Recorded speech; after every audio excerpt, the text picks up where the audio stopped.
All right, let's shift our focus to this story now. It's exactly 8 days before South Africans cast their ballots. Political parties are crisscrossing the country on their final lap, looking to woo voters. Joining us to look at some of the political parties' campaigns and how they've been polled, we're joined by independent political analyst Nkwashu. Good evening, Mr. Nkwashu. Thank you very much for your time. So it's the final lap for political parties. It's also several polls later.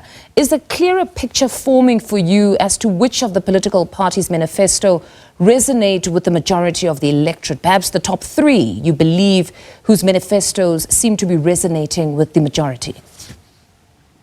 Good evening, Fundo, and to the viewers.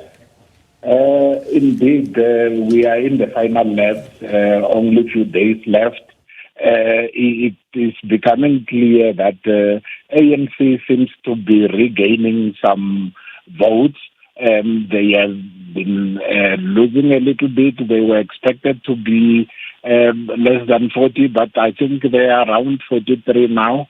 But with the usual suspects like the new kid on the block, the MK party and the IFP and the DA. These are the parties that we might see taking the forefront. It's quite interesting what some of the polls are showing insofar as the MK is concerned. But before we get to the MK, you've just touched on a very important point around the ANC's revision, or some of the polls having revised the ANC upwards, particularly the Social Research Foundation. They've put the support of the ANC at 44.8%, up from 37% exactly 1 month earlier. And so have several other political parties. I've been reading a number of articles that seem to be placing them slightly higher now.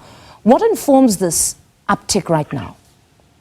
It would seem that they have taken their campaign very serious.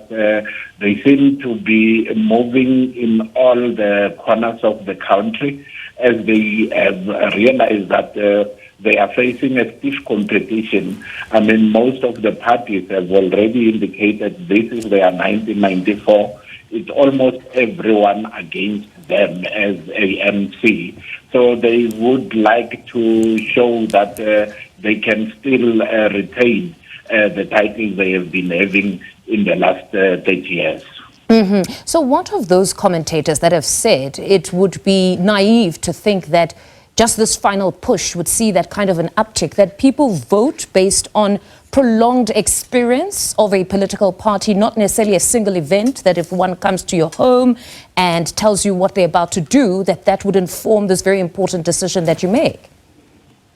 I think the picture is different now. If you look at how most voters are despondent, we're looking at about 27.7 million potential voters who will be voting.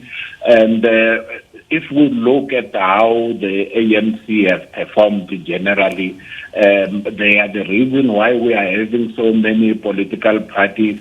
And I think people just want to make sure that they are counted, and there won't be any outright majority. It will be all about coalitions. Parties need to talk to each other in order to govern going forward.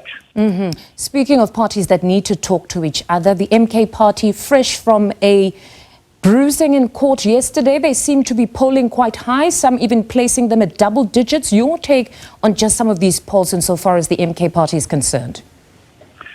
I think generally in KwaZulu-Natal, and the fact that they held their manifesto rally in Gauteng, which is more like a home ground for the ANC, gives them some kind of a nod. Beside all the troubles which their leader is facing, he is still a crowd puller. They will really be amongst the top 5 who will be on top there. Particularly, they are going to be one party to look at in the KwaZulu-Natal province. Now, in as much as many have said these elections are by far the most consequential, many say parties have displayed a great level of political tolerance, even though it's said that a lot is at stake. Even when speaking to the IEC, they've also said that there have been just only a few incidents of political intolerance that were reported to them. Your views on just how the parties have conducted themselves?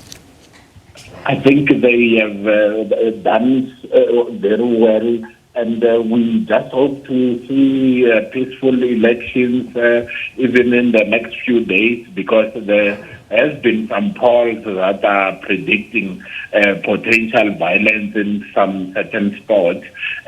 So we just hope that this trend continues, and then we see peaceful elections. And I think it's all we need to congratulate IEC on how they have handled most of the issues, particularly with the court cases that have been in and out of the court, of our court system. So I think parties seems to be matured enough to see the bigger picture, and then respecting our democracy, particularly in this 30 years of our democracy.